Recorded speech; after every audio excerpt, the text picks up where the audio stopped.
우리 말씀 한 구절 먼저 보고 그 다음에 우리 금요 성경학교 하도록 합니다. 고린도전서 1장 30절 말씀.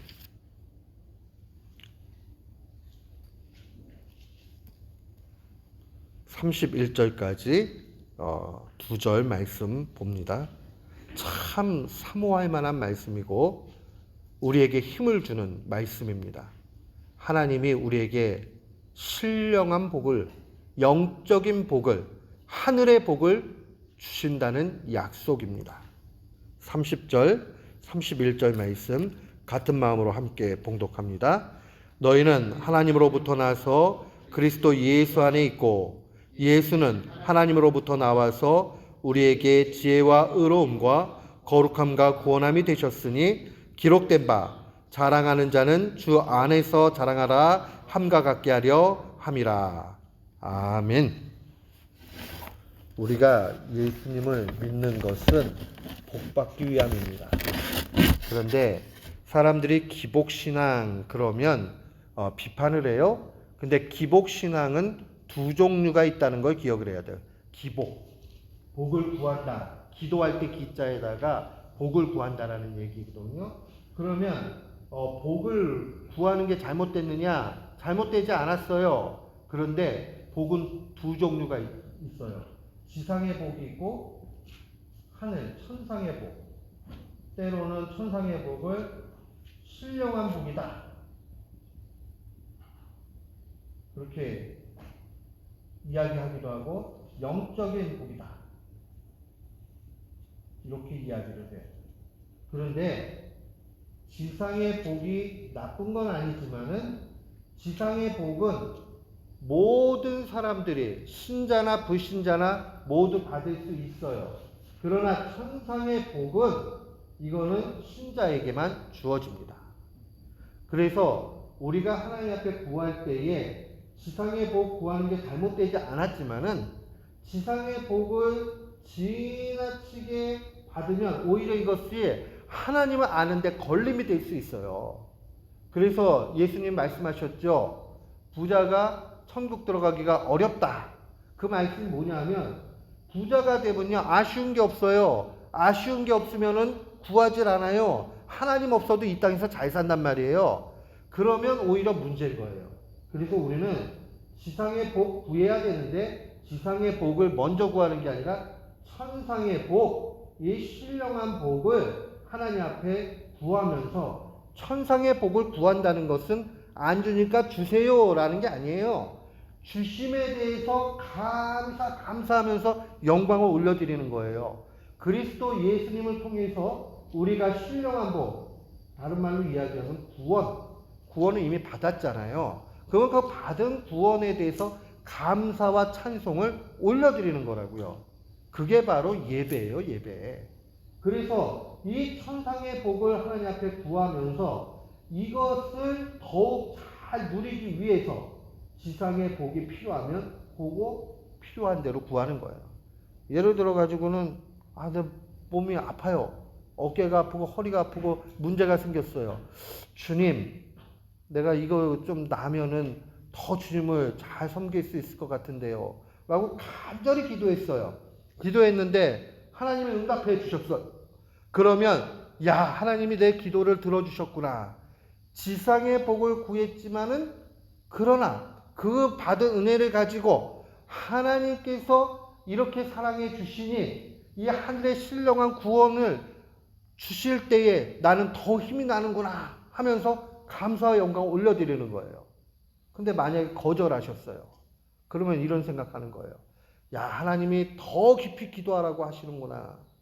그러면 하나님을 더 가까이 하니까 하나님께서 지상의 복을 구했을 때 거절하셨으나 그 거절 때문에 천상의 복으로 더 가까이 가는 거죠. 주님을 더 가까이 하게 되니까. 그러니까 신자에게 있어서는 언제나 우선순위가 되어야 되는 게 천상의 복이다. 그래서 구원을 누리면서 재산을 잃었다. 괜찮아. 하나님의 나라에 영원한 녹슬지 않는 도둑맞지 않는 천상의 복이 있구나. 감사하다. 그래서 우리는 언제나 이 복을 구하는 그러한 신앙으로 나아가야 됩니다. 그래서 똑똑했던 임마누엘 칸트라는 그 철학자는 종교를 두 가지로 얘기를 했어요. 기복 종교하고 도덕 종교. 근데 요즘에는 도덕 종교가 인기가 좋습니다. 야, 그 사람 아주 착한 일 했대. 야, 그 사람은 다 양보했대. 그 사람은 어땠대. 그런데요, 제가 새벽에 기도를 하다가 하나님 깨달음을 주시고 알려주신 게 있어요. 기복 종교로 가면요, 신앙이 좋아져요. 왜냐면 구하면 응답 받으면 재밌거든요. 그럼 더 구하게 돼요. 거절당하면 하나님 앞에 그게 노라는 것 알고 더 기다리고 기도해야 되겠구나. 아니면 기도의 내용이 바뀌거나 그것도 응답이니까요. 그러면 하나님을 자꾸 가까이 해지면서 신앙이 좋아져요. 기복 종교로 가면. 도덕 종교로 가면 어떤 문제가 되느냐? 사람들이 칭찬해줘요. 야, 저 사람 좋은 일 많이 했대. 예수 믿는 사람 저래야 돼. 그러다 보면 나도 모르게 교만이 훅 들어와요. 또 남을 판단하기 시작합니다. 아니, 난 이만큼 하는데 저건 왜 안 해? 결국은요, 도덕 종교로 가면 인간은 망하게 돼 있다는 걸 아침에 칸트가 그렇게 이야기를 했는데 왜 그게 잘못됐다고 나한테 신학 가르쳐준 목사님은 그렇게 말씀해 주셨지? 하고 깊이 기도하다가 보니까 깨닫게 된 게 그거예요. 우리는 이제 확실히 해야 되겠어요. 우리 기독교 신앙은 천상의 복을 구하는 그러한 종교다 하는 것을 기억하는 우리 교우들 되시기를 바랍니다. 아멘. 그러면 우리가 천상의 복, 이 하늘의 신령한 복을 누리는 그 채널, 방법을 하나님이 우리에게 주셨어요. 오늘 고린도전서 1장 30절에 보니까 신령한 복을 이 제유법이라고 얘기하죠. 사람이 떡으로만 살 것 아니다 그러면 떡 말고 라면도 있고 그런 뜻이 아니잖아요. 떡 이렇게 얘기할 때는 먹을 수 있는 모든 것 이런 뜻을 가지고 있잖아요. 그런 걸 제유법이라고 얘기를 해요. 그런 것처럼 오늘 본문에 보니까 지혜와 또 뭐요? 의로움, 의와 거룩함과 구원을 주셨다. 이 모든 게요, 다 신령한 복이에요. 신령한 복. 근데 이 신령한 복이 누구에게 있느냐? 예수 그리스도께 있어요. 예수 그리스도께. 그리고 우리는 예수 그리스도 안으로 가서 이 모든 것을 우리의 것으로 누리게 돼요. 그러니까 그리스도 안에 있는 게 중요한 거예요. 그리스도 안에 있다라는 게. 그래서 그리스도 안에 있다라는 말은 예수 그리스도를 믿는다는 말이고 그분과 동행한다는 말이에요. 그래서 언제나 성례는 우리에게 이 신령한 복을 주는 창고이다. 그래서 은혜의 방편이다. 방편이라는 말은 도구라는 얘기예요. means. 이제 두 개니까 복수했었죠. 은혜의 방편. 은혜를 주는 방법. 하나님이 우리에게 두 가지를 주셨는데 하나는 말씀이고 하나는 성례예요. 요걸 통해서 우리는 예수 그리스도 안에 있게 되고 이 모든 것을 누리게 돼요. 그런데 우리가 이런 생각을 할 수 있어요. 중세교회가 잘못했는데 이런 식으로 하는 거예요. 야, 너 성례 안 받으면 구원 못 받아.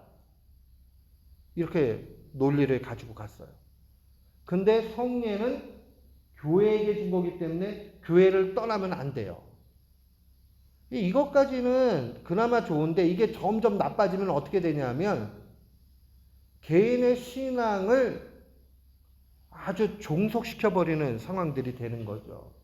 그러니까 교회에 좋은 의미에서 속해지는 건 괜찮은데 중세교회의 문제는 뭐냐면 그걸 통해서 믿음을 약화시켜요. 오히려. 그러니까 요 성례만 받기만 하면은 구원받은 걸로 생각을 하게 만들고 또 그냥 아무 믿음 내용도 모르면서 그냥 하기만 하면 교회만 다니면 된다는 식인 거예요. 그런데 우리가 여기에는 조심해야 될 함정이 있다는 걸 기억해야 됩니다. 하나님께서는 우리에게 믿음을 처음 딱 일으켜 주시는 거죠. 이 말씀과 성례라는 것은 도구예요. 실제로 일으켜 주시는 오리지널 오서, 그 원저자라고 얘기하죠. 원래 일으켜 주시는 분은 성령님이에요. 우리에게 믿음을. 그러면 성령님이 말씀과 성례라는 도구를 통해서 우리에게 알려주시는 거죠. 그러면 우리는 말씀을 들으면서 우리의 믿음이 시작이 돼요. 말씀을 들으면서. 그런데 이 믿음이 더욱 굳건해지고 하는 그런 상황들이 말씀을 계속 들으면서 되면서 동시에 성례를 통해 가지고 이 믿음이 더욱 굳건해진다.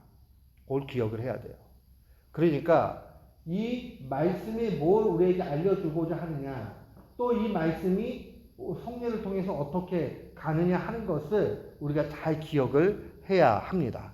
우리 그 핸드아웃에 보면은 거기 제가 수단적인 원인으로 말씀과 성례를 얘기했고, 말씀은 믿음을 발생시키고 성례는 그 믿음이 생겨났잖아요. 그럼 이게 빼앗기지 않고 그 믿음이 보존되고 더욱 확실해지고, 그 다음에 그것이 완전히 그 믿음이 나의 것이 되도록 그렇게 성례를 통해 가지고 강화시켜 주신단 말이에요. 근데 이 모든 실제적인 원인자는 누구냐? 성령님께서 그렇게 하신다 하는 것을 기억해야 됩니다. 그러니까 성령님은 말씀을 통해서, 성례를 통해서 역사해 주신다. 그러니까는요, 우리가 언제나 은혜를 받기 위해서는 많은 것이 있지만은 특별히 이 말씀을 부단히 듣고, 말씀을 부단히 읽고, 성례에 임하고, 그 얘기는 한마디로 예배에 충실해야 돼요. 예배의 은혜 못 받으면은 그러면 안 돼요. 만약에요, 우리가 실제적으로 이 목회자와 갈등이 생겨버리면 문제가 뭐냐면요, 말씀을 전하는 사람은 이 마음이 편하지가 않아서 말씀을 잘 못 전하고요, 말씀을 듣는 사람은요 은혜가 안 돼요. 그 목회자가 설교를 하면. 뭐 그런 거 경험해보잖아요. 그 신뢰감이 없고, 그 다음에 나하고 관계가 안 좋아졌어요. 근데 강단에 서가지고 막 말씀을 전해요. 금방 은혜 충만하죠. 아, 내가 저분을 위해서 기도해야 되겠다. 야, 저분 저렇게 말씀을 잘하시네. 그럴 분이 없어요. 아무도. 다 당연히 그 마음속에 편안함이 없어요. 그래서 은혜 받기 위해서 말씀을 가르치는 자와 더불어 더 좋게 하라고 하는 권면의 메시지가 있는 이유가 그래서 그래요. 은혜를 받기 때문에. 목회자도 마찬가지예요. 목회자들도 이 성도들하고 갈등이 있으면 빨리 풀어야 돼요. 그거 그대로 가지고 가면은 증거가 안 돼요. 그 증거하면서 막 화가 나고 그 마음속에서 분이 나올 수 있어요. 그거 조심해야 됩니다. 그래서 믿음을 발생시키는 원저자는 성령님이시고 수단은 말씀과 성례다. 그래서 복음 설교를 들을 때에 믿음이 발생되죠. 복음의 말씀을 읽을 때에. 그러니까 성경을 읽어도 모든 사람이 이 은혜를 받는 것 아니에요. 옛날에 국문학을 한 사람인데 학교 와가지고 특강을 했어요. 그런데 그분이 그런 얘기를 해요. 국문학과에 제일 먼저 들어가면 모든 교수들이 한결같이 하는 얘기가 성경을 일독하라 그런대요. 성경을 읽어야 풍성한 것을 볼 수 있다. 그러니까 이 창작거리를 이렇게 갖는데 성경만큼 좋은 게 없는가 봐요. 실제로 괴테의 파우스트 같은 경우도 읽어보면 욥기의 그 모티브가 아주 많이 들어가 있다는 거 금방 느끼거든요. 그런데 어쨌든 그걸 읽지만 그런 목적으로 읽게 되면 은혜를 받지 못해요. 근데 어떤 이들은 처음에 의도는 어땠는지 모르지만 말씀을 읽다가 은혜를 받아가지고 구원을 얻기도 해요. 제가 남서울교회에 있을 때 실제 일이에요. 그 분이 교회 공사를 하느냐고 예배당 소 예배당 쪽에 뭐 공사를 하려고 왔나 봐요. 근데 그때 마침 원로 목사님이 부흥회를 하고 계셨어요. 부흥회를 하고 있는데 이거 뭐 듣기 싫어도 공사는 해야 되고 그러니까 공사를 막 하다가 말씀의 은혜를 받아버렸네요. 그래서 성도가 됐어요. 그러니까 성경을 읽고 말씀을 들었을 때에 성령님의 역사가 강권적으로 일어나면 은혜를 받아 구원의 길로 가기도 하고 그냥 문서로 읽게 되면 은혜를 받지 못하기도 한다. 이게 어떻게 되는 거냐 하는 것은 말로 설명하기 어려워요. 그러나 우리가 하나 알 수 있는 것은 하나님께서 택하신 자들에게 은혜 주신다. 말씀과 성례를 통해서. 그래서 말씀을 부단히 읽어야 됩니다. 말씀을 열심히 들어야 됩니다. 그러니까는 예배 드리는 태도를 이렇게 보면요. 그 사람 믿음 있는지 없는지 알아요. 말씀을 듣는데 거부 반응이 있고 맨날 잠만 자고 피곤해가지고 졸 수 있고 직장 갔다 와가지고 그런 거 말고요. 와가지고 맨날 졸고 작정하고 자고 그 뭐가 되겠어요? 그 믿음 없는 거예요. 그거는요. 두말할 것도 없어요. 사랑하는 성도 여러분. 그렇기 때문에 우리가 예배 드리는 거 소중히 여겨야 된다. 영적인 가장 중요한 것이 예배 드립니다. 하는 것을 기억하시기 바랍니다. 그래서 우리가 구원을 받았다 하는 말을 믿음으로만 의롭다함을 얻는다. 의롭다함을 얻었다라는 말이 구원 얻었다라는 말하고 똑같아요. 그럼 믿음으로만 왜 이 말이 나왔느냐? 중세교회는 이 성례주의가 있었어요. 사크라멘털리즘이라고. 이 사크라멘털리즘은 뭐냐면 성례를 참여하지 않으면 구원받지 못한다. 근데 성례는 사제가 집례를 하잖아요. 그러니까는 이 성도들을 막 다루기에 좋은 거예요. 그런데 이게 너무 지나쳐 버리면요 타락하게 돼 있어요. 주님이 왕이신데 이 사제가 왕이 될 수 있어요. 교회가 횡포를 부렸어요. 근데 이제 개신교회가 한 500년 지나고 나니까 요즘은 이제 이게 아주 바뀌어지는 상황들이 됐습니다. 뭐 흔히 듣는 것들이잖아요. 말씀은 목회자들을 존경해라 그랬지만 아유 그딴 식으로 하는데 무슨 존경을 해. 목회자들을 가십하는 것이 아무렇지도 않은 시대가 됐어요. 그리고 교회에 대해서도 이거 나하고 안 맞아. 그러면 얼마든지 그냥 책임감 없이 옮기고 다 그렇게 해요. 이 모든 것이 왜 일어나느냐? 이제 반대가 된 거죠.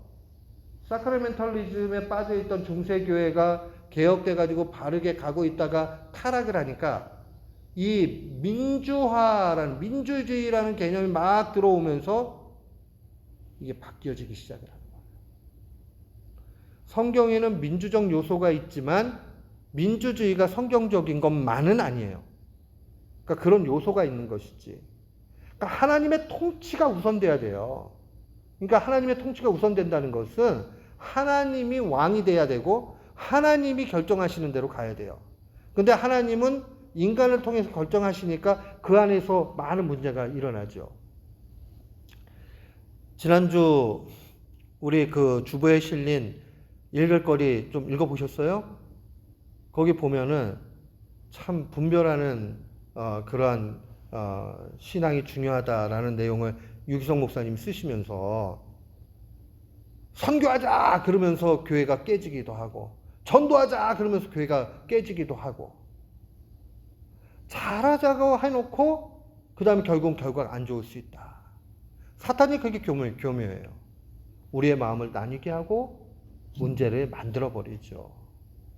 그렇기 때문에 우리는 언제나 깨어져 있어야 되고 교회가 주님이 왕이다. 그런데 사람을 통해서 하나님이 역사하신다. 이 구조를 잘 보면서 기도와 순종에 힘쓰는 그러한 모습이 필요합니다.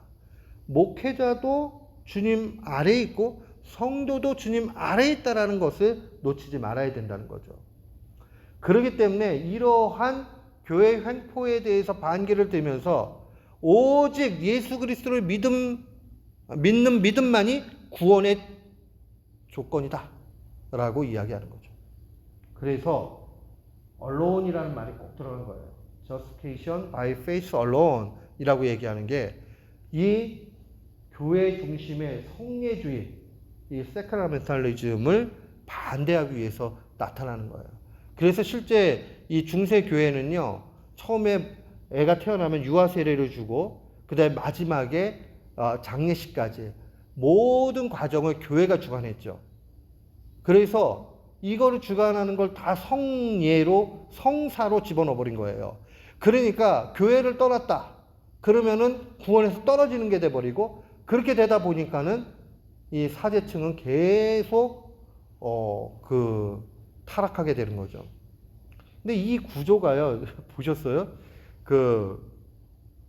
저쪽 이스트 쪽으로 우리 가다 보면요, 성당이 큰 게 하나 있는데 그 성당이 엄청납니다. 근데 나중에 보니까 그 일대가 죄다 교회 땅이에요. 엄청 넓은 그 내용들의 그 부분이 다 교회 땅입니다. 그래서 그렇게 부자가 되는 이유는 뭘까요?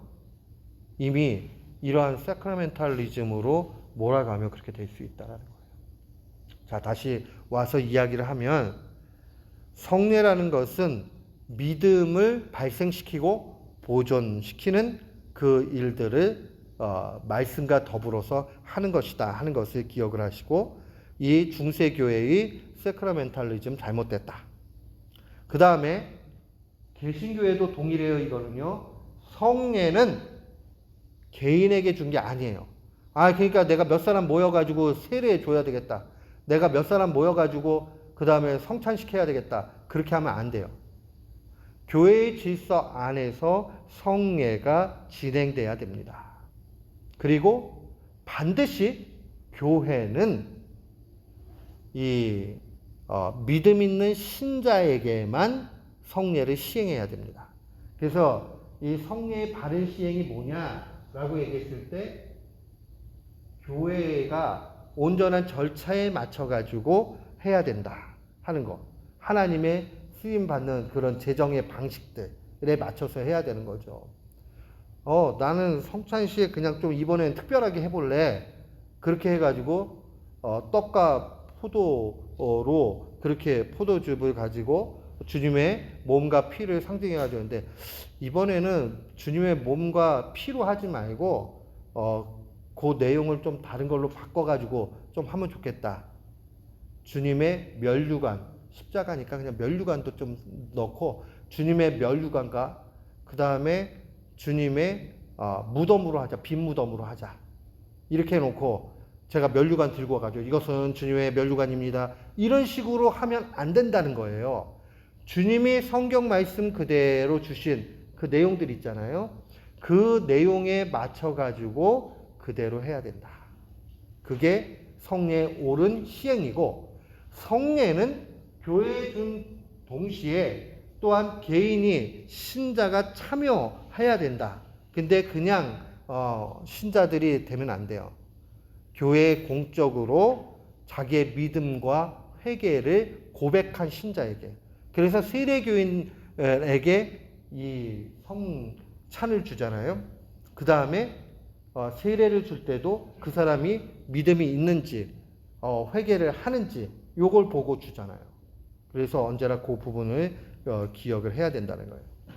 그 다음에 성례가 왜 그렇게 중요하냐? 분명히 얘기를 했지만, 성례를 통해서 우리를 구원을 얻는 믿음을 얻게 되고, 또한 또 성례를 통해서 믿음이 강건해지면서 동시에 하늘의 신령한 복락을 받아 누릴 근거를 마련하기 때문에 그래요. 그러니까 이렇게 보시면 돼요. 삼위일체 하나님께서 계시는데, 삼위일체를 꼭 써야 되는 이유가 뭐냐면, 삼위일체가 깨지면 구원이 성립이 안 돼요. 그래서 이 성부께서는 구원에 있어서 구원을 계획하셨죠. 방법을 어떻게 하시겠다. 성자 예수님께서는 구원을 수행하셨어요. 그대로. 그래서 완수하셨죠. 완전히 수행하신 거예요. 그러면 성령님께서는 뭐 하셨느냐? 이 그리스도께서 이루신 십자가의 그 능력을 우리에게 적용하시는 거예요. apply. 그러니까 이 삼위일체 하나님을 우리가 믿는 것은 구원과 직결된다. 그런데 이 가운데서 이제 주님이 나를 위해 죽으셨습니다 하는 이 내용이 믿음의 내용인데, 이 믿음의 내용을 고백할 수 있는 사람은 어떤 사람이냐? 신자만 가능해요. 신자만. 그러면 누가 신자냐? 신자는 그리스도 안에 있다. 그리스도 안에. 이 그리스도 안에라는 말은 예수님을 그리스도로 믿는다. 예수님이 구원자다. 이걸 믿는 사람이에요. 그러면 어떻게 믿느냐?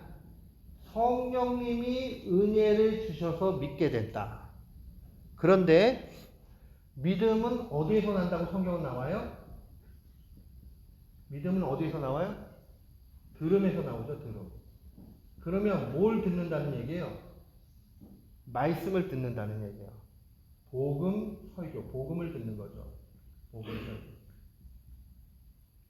누군가가, 이게 꼭 목사님이 설교 안 해더라도, 누군가가, 자, 예수님이 나를 위해서 죽으셨습니다. 예수님이 당신을 위해서 죽으셨습니다.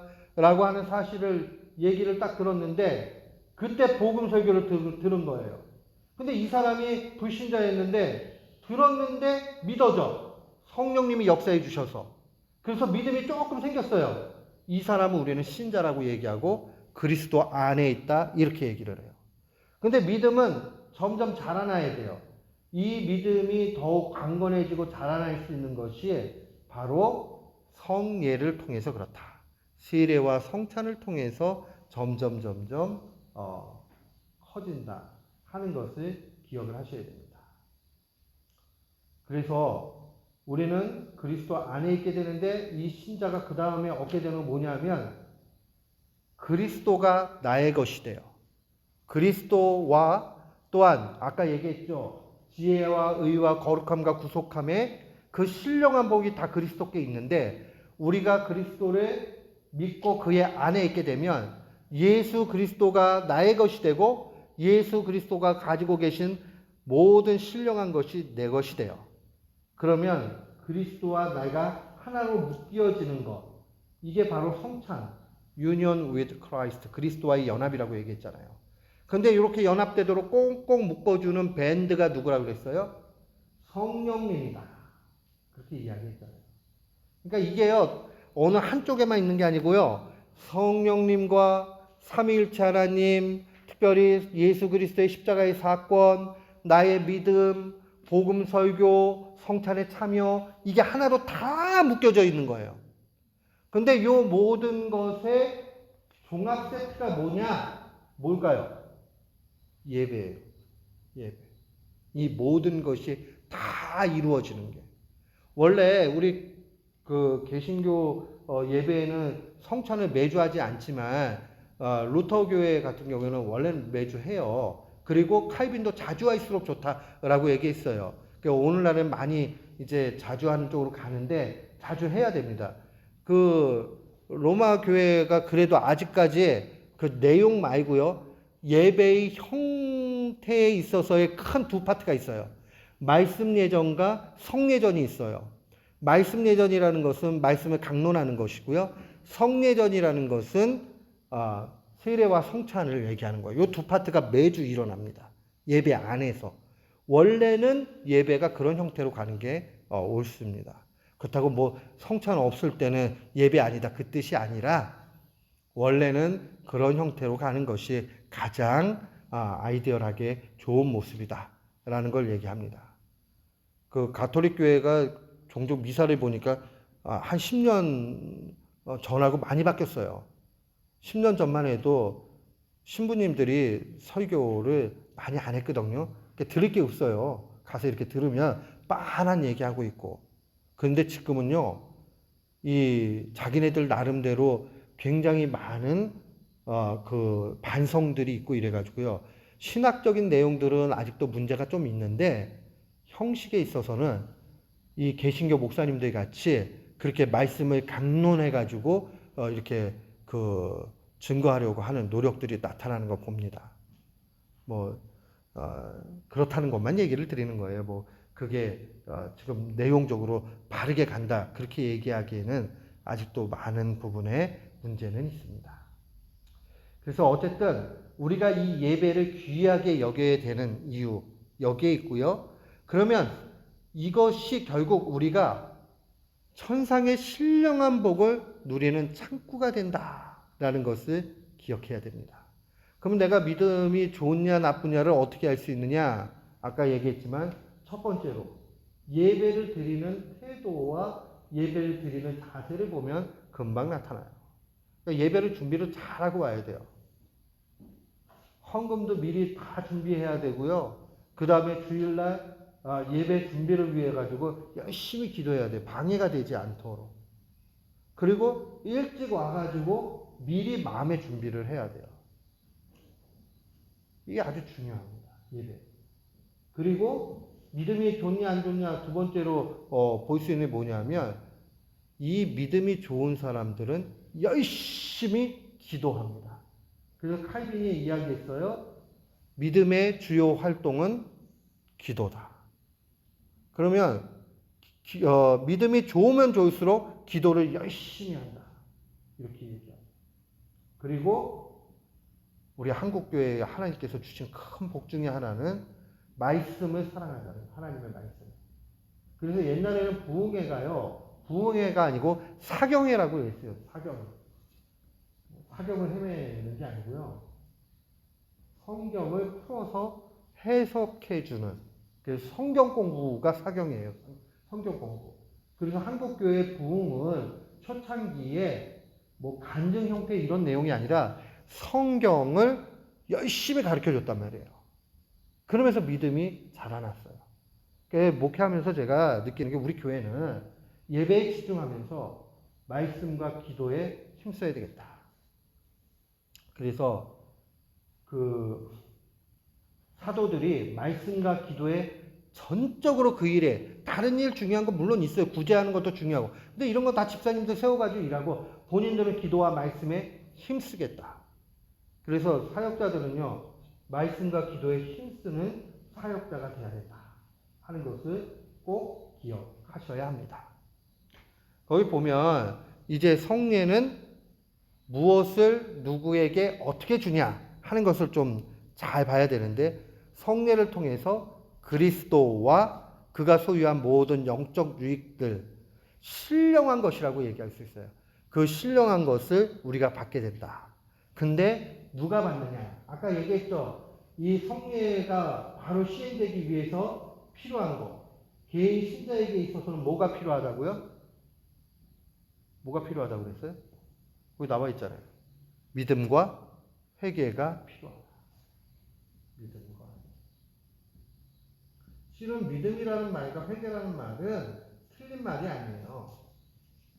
믿음이 있는 사람은 회개할 수밖에 없어요. 회개라는 말은 뭐예요? 자기의 죄인됨을 인정하는 거예요. 그리고 죄인의 결과로서 죽을 수밖에 없다. 죽음, 사망은 인정해야 돼요. 그래서 소망이 없는데 예수님으로 말미암아 내가 사망에서 생명으로 옮겨졌다. 이걸 믿는 게 믿음이죠. 예수님 때문에. 그래서 믿음과 회개를 가지고 있는 거야. 아직 뭐 좀 교회 봉사를 잘 못하고 헌금 생활을 좀 부족하게 하고 뭐 이런 거는 지금 중요한 문제가 아니에요. 중요한 것은 내가 믿음 가운데 죄인인 것과 그래서 회개를 통해서 예수 그리스도의 공로로 사망에서 생명으로 옮겨졌다는 이 사실을 믿느냐? 이게 제일 중요해요.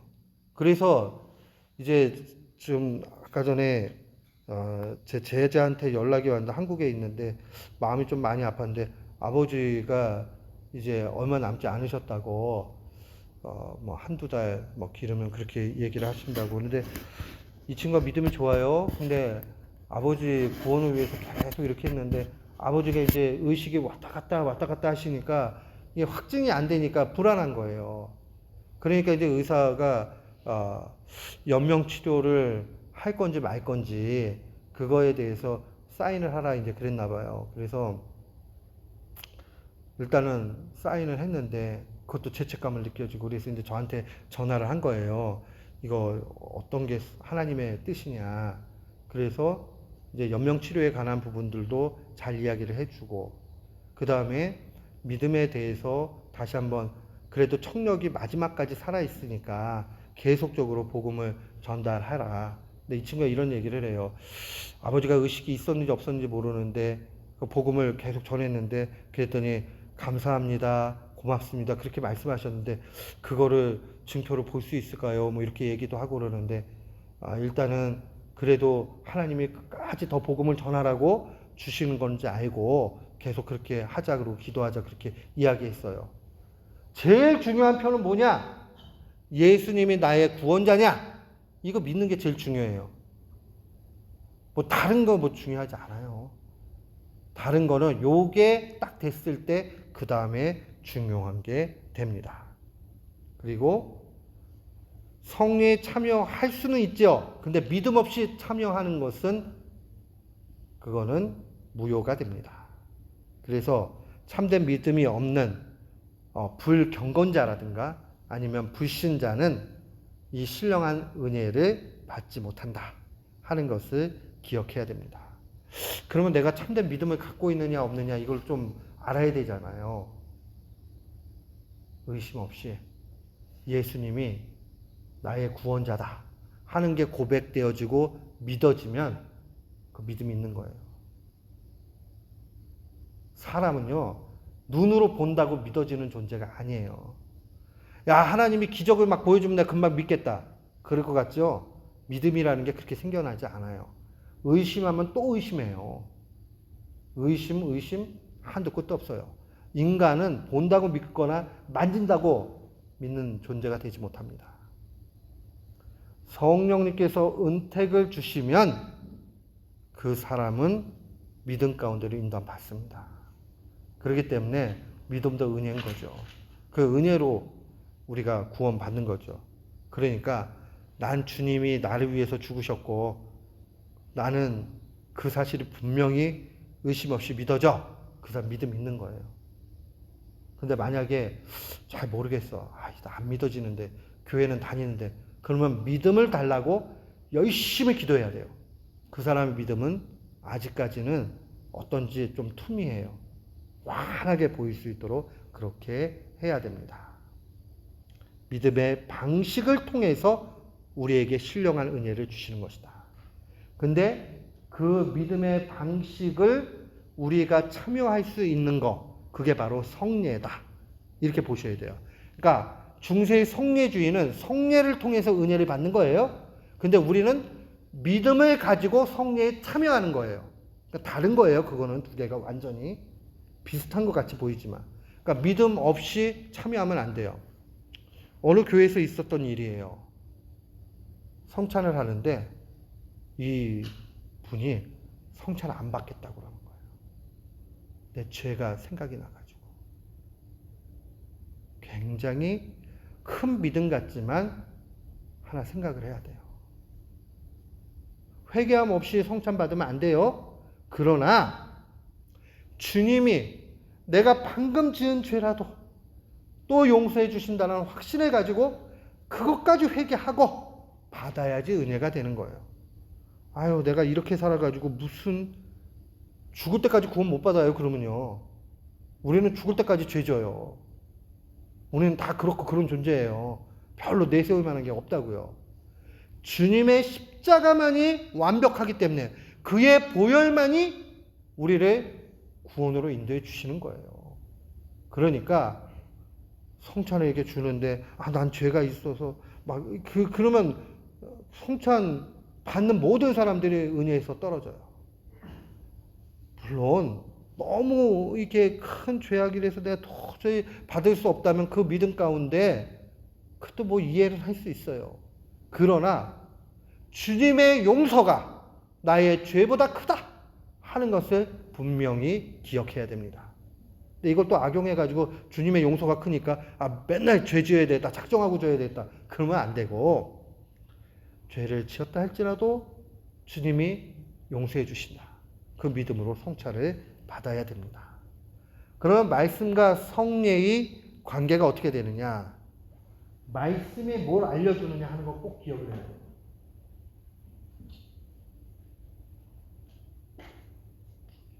성경 말씀이 우리에게 알려주는 것은 단 한 가지예요. 뭘까요? 예수 그리스도의 십자가. 다른 말로 얘기하면 복음이에요. 성경 안에서 수많은 좋은 컨셉들을 찾아내기도 합니다. 어떤 사람은 경영학을 거기서 찾기도 하고, 어떤 사람들은 거기서 리더십을 찾기도 하고, 뭐 이런 여러 가지가 있어요. 근데 성경은 이거 하라고 준 책이 아니에요. 성경은 예수 그리스도의 십자가를 바라보라, 예수 그리스도의 복음의 메시지를 들으라, 이거에 초점이 되어져 있어요. 그러니까 성경을 읽으면서 우리가 관심 가져야 되는 것은 예수 그리스도의 단 한 번에 드려진 제사, 이 십자가의 능력을 바라볼 수 있어야 돼요. 어느 저한테 독일에서 공부하신 스위스 바젤 대학이라고 아주 좋은 대학인데 거기서 박사를 받으신 저희 은사님이 계세요. 이분이 독일에서도 오래 계시고 그러셔가지고 실제 이제 독일의 국가교회에 소속돼 있는 그 목회자 라이센스도 있는 분이세요. 이분이 독일 이야기들, 이렇게 사람들이 하는 얘기들을 아주 많이 알고 계시는데 재밌는 얘기를 하나 해주신 적이 있어요. 어떤 사람이 와가지고 그 고민을 막 이렇게 하면서 그 목사님이신데 그러더래요. 이상하다고. 왜 그 내가 설교를 하면 사람들이 안 듣는지를 모르겠다고. 그래서 막 고민을 하는데 아주 말을 잘하는 말쟁이가 딱 이런 얘기를 했대요. 그 아주 당연한 얘기를 갖다가 왜 그런가? 사기꾼들은 가짜를 진짜같이 얘기하는데 목사님들은 진짜를 가짜같이 얘기해요. 그 얘기가 뭐냐면 확신 없이 얘기하니까 주님의 십자가 이게 얼마나 큰 능력인데 이거는 모르고 그냥 그런 게 있어요 이러고 가짜같이 얘기하는 거예요. 성도에게도 마찬가지죠. 우리가 성경을 그렇게 읽으면서 예수 그리스도의 십자가 가장 중요하다 그러면 별로 은혜를 못 받아요. 누가 기도했는데 100만 불짜리 집을 샀대. 그러면 은혜가 돼요. 이게 잘못됐다는 거예요. 그리스도의 십자가, 이것을 우리가 늘 가장 귀하게 여겨야 됩니다. 말씀이 가르쳐주는 것도 예수 그리스도의 십자가요. 성찬, 세례 모두가 증거하고 있는 것도 바로 예수 그리스도의 십자가, 이 사건이고 이것으로 인해서 우리에게 주는 은혜다 하는 것을 놓치지 말아야 됩니다. 아셨죠? 꼭 기억을 하십시오. 그래서 예수 그리스도에 대한 믿음을 발생하는 것은 말씀 듣는 것, 말씀 읽는 걸 통해서, 그것이 더욱 확고하게 자라나는 것은 성찬의 참여를 통해서, 이 모든 것의 종합 세트는 예배를 통해서 꼭 기억을 하십시오. 그러면 차이점이 뭐냐? 이 내용은 다 똑같은데 이 말씀은 우리가 듣는 거죠, 듣는 거. 그래서 읽고 듣는 거예요. 그래서 이걸 통해서 믿음을 발생시켜 주세요. 그런데 성찬은 보고 맛보는 거예요. 보면서 또 느끼고 맛보는 겁니다. 그러니까 조금 감각이 다르죠. 듣고 그 다음에 읽는 거하고 그 다음에 느끼고 맛보는 거하고. 이런 차이. 그러니까 이 두 가지를 통해서 주님이 우리에게 아주 입체적으로 믿음을 주신다 하는 것을 기억해야 됩니다. 근데 이 두 가지는 관계가 있어요. 어떤 관계가 있느냐? 말씀은 그 자체로 독립적이에요. 말씀은 성례가 없어도 역사가 돼요. 은혜의 방편으로. 근데 성례는 말씀이 없으면 아무것도 아니에요. 그래서 제가 성찬식 할 때 언제나 주님의 말씀을 간략하게 말씀을 드리잖아요.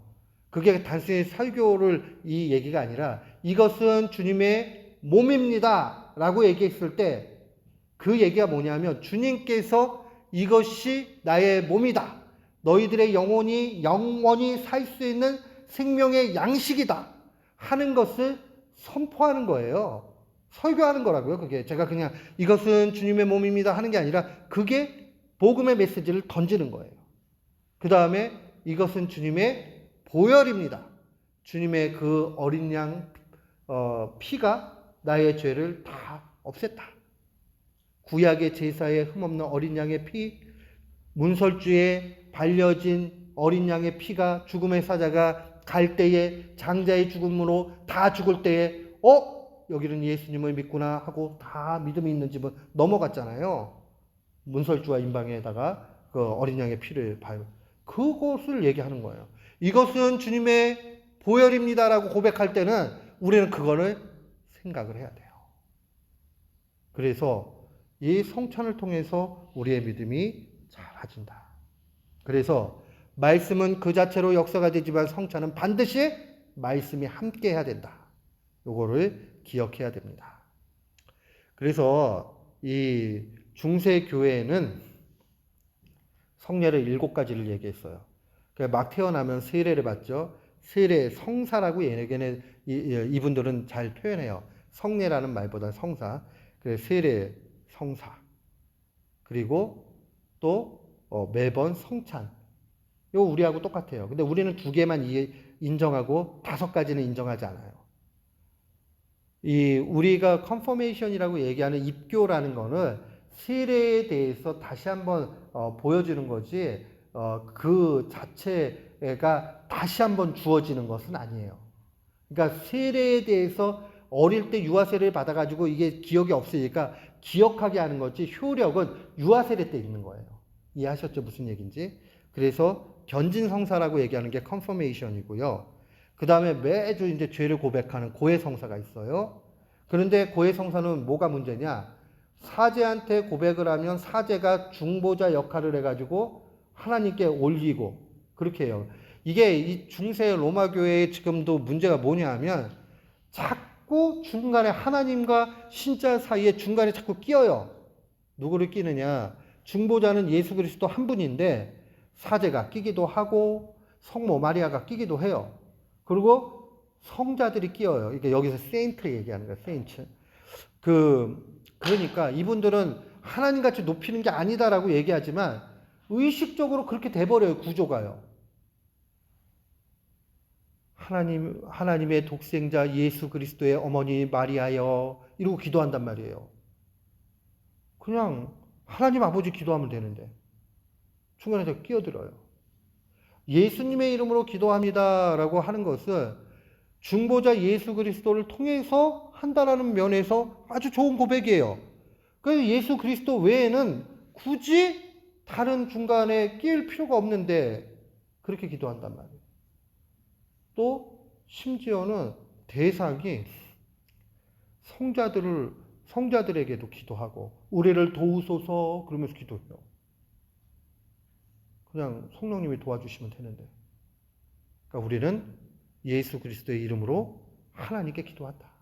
중보자는 오직 한 분 예수 그리스도밖에 없다. 그래서 신약 성경을 원래 그리스어로 되어 있는데 이거를 이제 라틴어를 주로 사용하니까 라틴어로 번역을 한단 말이에요. 번역을 하면서 이 헬라어의 미스테리라는 말을 모두 비밀이라는 말로 번역을 해버린 거예요. 그 이제 성례로 번역을 한 거죠. 이 말을 잘못 이제 오역을 한 거예요. 그러다 보니까 사람들이 이 7가지를 다 신비한 그러한 성례로 만들기 시작을 한 거예요. 그때 이제 개혁자들이 비판을 하면서 그러면 나타나는 모든 성경에 나타나는 신비라는 단어를 비밀이라는 단어를 찾을 때마다 다 성례로 만들면 몇천 가지가 될 거다 이렇게 얘기를 하거든요. 그가 이제 비꼬아서 하는 얘기죠. 그래서 성경에는 성례가 2가지밖에 없다. 하나님은 말씀을 통해서 그 다음에 성찬을 통해서 또 그러니까 세례를 통해서 우리에게 은혜를 주신다. 그래서 사크라멘탈리즘 교회 시스템의 모든 믿음을 가다버리고 실제 믿음이 있는지 없는지는 알 수 없게 만든 게 중세교회의 오류였는데 이제 개혁 개신교회는 어떻게 가야 되느냐? 오직 믿음으로만 예수 그리스도로만 구원받는다 하는 것을 확실하게 알아야 된다 하는 것이 내용입니다. 그래서 오늘까지 성찬을 2시간 동안 성례를 우리가 2시간 동안 좀 배웠는데 좀 복습을 잘 하시고 믿음을 일으키는 일들이 가장 중요하고 믿음을 보존하는 일들이 가장 중요한데 그 믿음은 곧 말씀과 성례를 통해서 온다. 그런데 이것은 도구적인 수단이고 실제적인 원저자는 성령님이 믿음을 주신다. 그래서 우리는 모두 하나님 앞에 감사로 올려드려야 된다 하는 그러한 내용으로 보시면 되겠습니다.